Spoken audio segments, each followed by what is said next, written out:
Gold, trusted gold buyers. మీరు తాకట్టు పెట్టిన బంగారాన్ని విడిపించి ఈ రోజు ఉన్న మార్కెట్ ధరకు కొనబడను.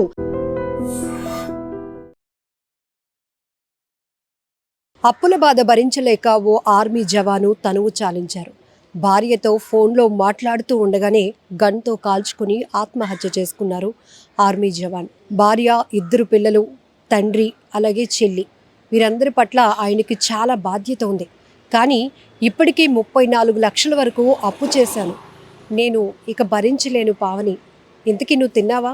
పిల్లలు తిన్నారా?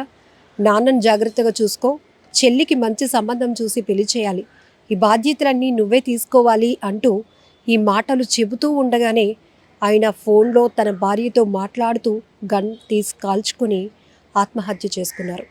ఎంత బాధాకరం! అప్పుల వల్ల ఎన్నో కుటుంబాలు ఛిద్రమైపోతున్నాయి.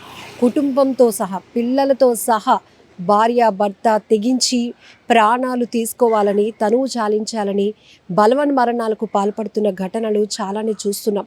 ఇప్పుడు మరొక ఆర్మీ జవాన్, ఆయన శ్రీ సత్యసాయి జిల్లాకు చెందినటువంటి ఆర్మీ జవాన్, తన భార్యతో ఫోన్లో మాట్లాడుతూ ఉండగానే ప్రేమగా పావని అని పిలుస్తూ ఆయన మొత్తం కుటుంబ బాధ్యతలన్నీ కూడా ఫోన్లో మాట్లాడుతూ ఉండగానే, ఇక నా వల్ల కావటం లేదు, ఈ బాధ్యతలన్నీ నువ్వే తీసుకోవాలి, కుటుంబాన్ని నువ్వే చూసుకోవాలి, పిల్లల్ని బాగా చదివించాలి అనుకున్నాను, కానీ ఇక నా వల్ల కావటం లేదు అంటూ ఆయన ఆత్మహత్య చేసుకున్నారు.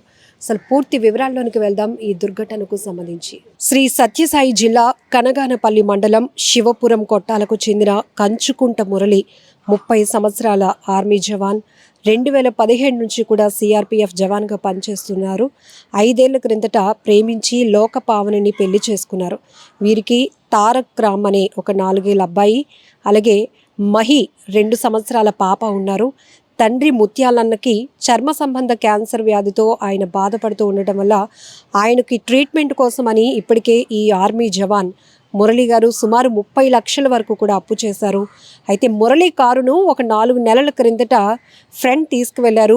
ఆ తీసుకువెళ్ళిన క్రమంలోనే ఒక రోడ్ యాక్సిడెంట్ జరిగి ఆ ప్రమాదంలో ఒకరు చనిపోయారు. కార్ నెంబర్ ఆధారంగా మురళిని గుర్తించి కేసు రాజీ అయ్యేందుకు మృతుడి కుటుంబ సభ్యులు 15 లక్షల రూపాయలు డిమాండ్ చేయడంతో తండ్రి ట్రీట్మెంట్ కోసం ఉంచినటువంటి డబ్బుల్లో 4 లక్షలు వాళ్ళకి ఇవ్వటం జరిగింది.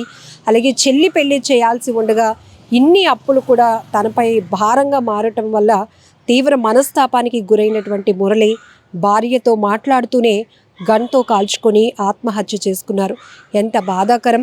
చాలా హ్యాపీ ఫ్యామిలీ అని చెప్పొచ్చు. ఎందుకంటే భార్య, ఒక బాబు, పాప, 2 పిల్లలతో చక్కగా ఆయన కూడా ఆర్మీ జవాన్గా ఉద్యోగం చేస్తున్నారు కాబట్టి మంచి ఉద్యోగం, అన్ని రకాలుగా చాలా హ్యాపీగా ముందుకు వెళ్ళాల్సినటువంటి ఫ్యామిలీ. కానీ అనుకోకుండా అప్పుడప్పుడు మనకి కొన్ని కష్టాలు ఎదురైనప్పుడు అనిపిస్తుంది, భగవంతుడా ఇన్ని కష్టాలు నాకే ఎందుకు, ఎలా, ఇది నా వల్ల కావటం లేదు, అంత సామర్థ్యం అంత శక్తి నాలో లేదు, నేను వీటన్నిటిని ఎలా ఫేస్ చేయగలనని మనలో మనం చాలా వరకు మదన పడుతూ ఉంటాం. కానీ కొన్ని సమస్యలు, ప్రధానంగా లగ్జరీ లైఫ్ కోసం వెళ్ళటానికి కొంతమంది తలకు మించినటువంటి భారంతో అప్పులు చేసి ఇదంతా లైఫ్ స్టైల్ని మార్చుకోవాలని చేసే అప్పులు కొంత అయితే, కొంతమంది మాత్రం ఇలా ఆరోగ్యపరమైన సమస్యలు హఠాత్తుగా సడన్గా ఇంట్లో ఎవరికైనా బాగోకపోతే లక్షలు పెట్టి వాళ్ళ కోసం ట్రీట్మెంట్ల కోసం ఖర్చు పెట్టాల్సినటువంటి పరిస్థితి వస్తుంది. ఒక్కోసారి మనకు అలాంటి ఆర్థిక స్తోమత లేనప్పుడు అప్పులు చేసి వాళ్ళకి ట్రీట్మెంట్ చేసి బాగు చేయించుకోవాలి అనే ఒక ఆశ, ఇవన్నిటి దృశ్యానే ఈ ఆర్మీ జవాన్ మురళి కూడా తండ్రి ట్రీట్మెంట్ కోసం 34 లక్షల వరకు ఇప్పటికే అప్పు చేశారు. ఇప్పటికే అదొక పెద్ద కష్టం, భారం అయినప్పటికీ కూడా తండ్రిని కాపాడుకోవాల్సినటువంటి ఒక బాధ్యత కలిగినటువంటి కొడుకుగా ఆయన ప్రయత్నం చేస్తుంటేనే మరో రకంగా దురదృష్టం వెంటాడింది ఆయన్ని. ఇంత అప్పుల బాధలో, ఇంత బర్డెన్లో కూడా ఆయన ఫ్రెండ్ కారు అడిగితే ఇచ్చారు. పోనీ ఆ కారు మళ్ళీ సేఫ్గా ఇంటికి వచ్చిందా అంటే, అనుకోకుండా జరిగినటువంటి రోడ్డు ప్రమాదం వల్ల అందులో ఒకరు చనిపోవటం, వాళ్ళు ఆ కార్ నెంబర్ పట్టుకొని ట్రేస్ చేసి నష్టపరిహారంగా, అంటే మ్యూచువల్ అండర్స్టాండ్గా కేసులు లేకుండా ఉండాలి అంటే 15 లక్షలు డిమాండ్ చేయటం, మళ్ళీ తండ్రి ట్రీట్మెంట్ కోసం ఉంచిన అమౌంట్లోనే తీసి వాళ్ళకి అలా ఇవ్వటం, ఇవన్నీ కూడా ఎంత భారంగా ఒక మనిషికి ఉంటాయి అంటే చాలా, అంటే వర్ణించడానికి, చెప్పడానికి కూడా చాలా కష్టంగా ఉంటుంది ఒక్కొక్కసారి. ఇప్పుడే కొంచెం తేరుకుంటున్నామా అనేలోపే మళ్ళీ ఏదో ఒక కష్టం వచ్చి పడుతుంది, మళ్ళీ దాన్ని ఫేస్ చేయాలి అంటే ఇంకొకటి, ఇలా మనిషి జీవితం ఇంకా అనంతమైనటువంటి సమస్యలతో కావచ్చు, మనం కష్టం సుఖం రెండూ ఈక్వల్గా ఉంటాయా అంటే కొన్ని సందర్భాల్లో కొంతమంది మాత్రం కష్టాలతోనే ట్రావెల్ అయ్యే పరిస్థితులు ఉంటాయి.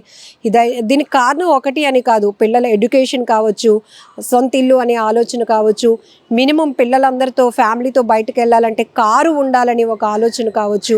అందరిలాగే మనం కూడా కొంచెం ఎందుకు మంచిగా బ్రతకూడదు, మనం కూడా అన్నీ ఎందుకు వస్తువులు ఏర్పాటు చేసుకోకూడదు, ఈఎంఐలు పెట్టుకుందాం, నెలవారీ కట్టుకుని అప్పులు తీర్చుకుంటూ ఇవన్నీ మనం అనుభవిద్దామనే ఆలోచన. ఇవన్నీ రకరకాలుగా ఒక మధ్యతరగతి కుటుంబం వారికి ఎదురయ్యే సమస్యలు, చుట్టూ వైఫైలా తిరిగేటటువంటి సమస్యలు, ఇవన్నీ కూడా ఈ ఆలోచనలతోనే సగం సతమతం అయిపోతూ ఉంటాం. రకరకాలుగా అప్పుల సమస్యలతో బాధపడే వాళ్ళు, తీవ్రమైన ఒత్తిడి, అప్పులు తీర్చలేక ఆఖరికి ప్రాణాలు కోల్పోవాలి, ఇంకా ఆత్మహత్య చేసుకుందాం, ఒకవేళ మనం చనిపోతే పిల్లల్ని ఎవరు చూసుకుంటారు, అప్పుల వాళ్ళు వాళ్ళని వేధిస్తారేమో అని చెప్పి పిల్లల్ని కూడా చంపేసే పరిస్థితులు ఉన్నాయి.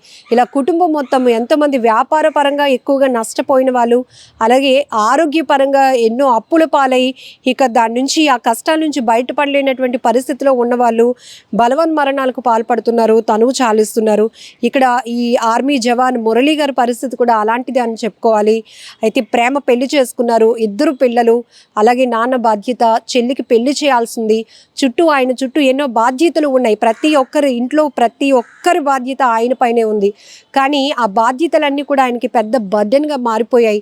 ఎందుకంటే ఎటువైపు కూడా ఆయనకు ఒక స్కోప్ కనిపించలేదు, ఒక దారి అనేది ఇంకా కనిపించలేక అప్పుల మీద అప్పులు పెరిగిపోతున్న పరిస్థితిలో ఇవన్నిటి నుంచి నేను దూరంగా వెళ్ళిపోవాలి అంటే ప్రాణాలు తీసుకోవడం ఒకటే అన్ని ఒక ఆలోచనకి ఆయన వెళ్ళిపోయినట్టు తెలుస్తోంది. ఎందుకంటే డ్యూటీలో ఉంటుండగానే భార్యతో ఫోన్ మాట్లాడుతుండగానే తిన్నావా పావని, పిల్లలు తిన్నారా అని పలకరించి మాట్లాడుతూనే నాన్న బాధ్యతని, చెల్లి బాధ్యతను తన భార్యకు అప్పగించి ఇక నువ్వే చూసుకోవాలి, ఇవన్నీ నా వల్ల కావటం లేదు, పిల్లల్ని బాగా చదివించాలనుకున్నాను కానీ ఇప్పటికే నాన్న ట్రీట్మెంట్ కోసం చాలా అప్పులు చేశాను, అందులో ఆ యాక్సిడెంట్ సందర్భంగా ఒక 4 లక్షలు అటువైపు వెళ్ళిపోయాయి, ఇవన్నీ నేను ఇంక చేయలేకపోతున్నాను, ఎవరికి సమాధానం చెప్పలేకపోతున్నాను అంటూ తనలో తానే నలిగిపోయారు, కుంగిపోయారని చెప్పుకోవచ్చు. ఆఖరికి భార్యతో ఆ మాటలు ఆయన షేర్ చేసుకొని ఇక చాలు ఈ జీవితం అనుకుంటూ ఆయన ఆఖరి మాటలు తన భార్యతో ఫోన్లో మాట్లాడుతూ ఉండగానే గన్ తీసి కాల్చుకొని ఆయన ఆత్మహత్య చేసుకున్నటువంటి దుర్ఘటన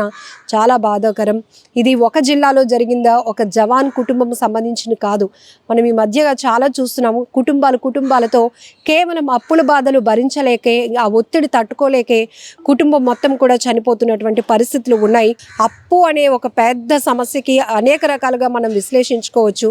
ఏదేమైనా ఇది ఒక డిస్కషన్ చేయాల్సినటువంటి టాపిక్ కూడా, ఎందుకంటే చాలా వరకు చాలామంది ఇలాంటి ఒత్తిడిలోనే ఉన్న పరిస్థితులు కూడా ఉన్నాయి. కాబట్టి మీరు కూడా ఈ సంఘటనకు సంబంధించి ఏమనుకుంటున్నారు? ఏదేమైనా ఒక ఆర్మీ జవాన్ అయితే మనం కోల్పోయాం. ఆ కుటుంబం ఇప్పుడు తీవ్ర అప్పుల బాధతో సతమతం అవుతోంది. కానీ ఆ భార్య ఎవరైతే ఉన్నారో, ఒకవైపు ఇన్ని బర్డెన్స్, ఇన్ని ఒత్తిళ్ళు, ఇన్ని బాధ్యతలు ఉంటుండగానే భర్తను కూడా కోల్పోవడం అంటే ఇంకా ఆమె బాధ గురించి మనం ఎవరం వర్ణించలేం. కన్నీరు మున్నీరుగా వెలిపేస్తోంది. ఆమె భర్తను కూడా కోల్పోతే నాకు ఆధారం ఏంటి, నేను ఒక్కదాన్ని వీళ్ళందరినీ ఎలా చూసుకోగలుగుతాను, అటు మామయ్య, ఇటు భర్త అప్పచెప్పినటువంటి బాధ్యత, వాళ్ళ చెల్లి పెళ్లి బాధ్యత, 2 చిన్న పిల్లలతో నేను ఎలా ముందుకు వెళ్ళగలుగుతాను అని ఆమె గుండెలు బాదుకుంటూ రోధిస్తున్నటువంటి తీరు ప్రతి ఒక్కరి కంట కన్నీరు తెప్పిస్తోంది. నిజంగా ప్రస్తుతం ఉన్నటువంటి సమాజం దేనికి ప్రయారిటీ ఇస్తుంది? ఆర్థిక సంబంధాల చుట్టూ మాత్రమే తిరుగుతోంది. మళ్ళీ ఎన్నికలంగానే చాలా విరక్తి కలుగుతాం. మంచి అనిపిస్తుంది కదా, లేడీస్ కూడా ఛాలెంజింగ్ జాబ్స్ చేసినప్పుడు చాలా బాగుంటది. ట్రాఫిక్ అసిస్టెంట్స్ గా నియమించిన ట్రాన్స్జెండర్స్ అందరితో సాల్యూట్ చేయించుకుంటున్నారు. ఫుడ్ డెలివరీ ఇవ్వటానికి వెళ్ళినటువంటి డెలివరీ బాయ్ అనిల్ పై కళ్ళ ముందు పిల్లల్ని కొట్టి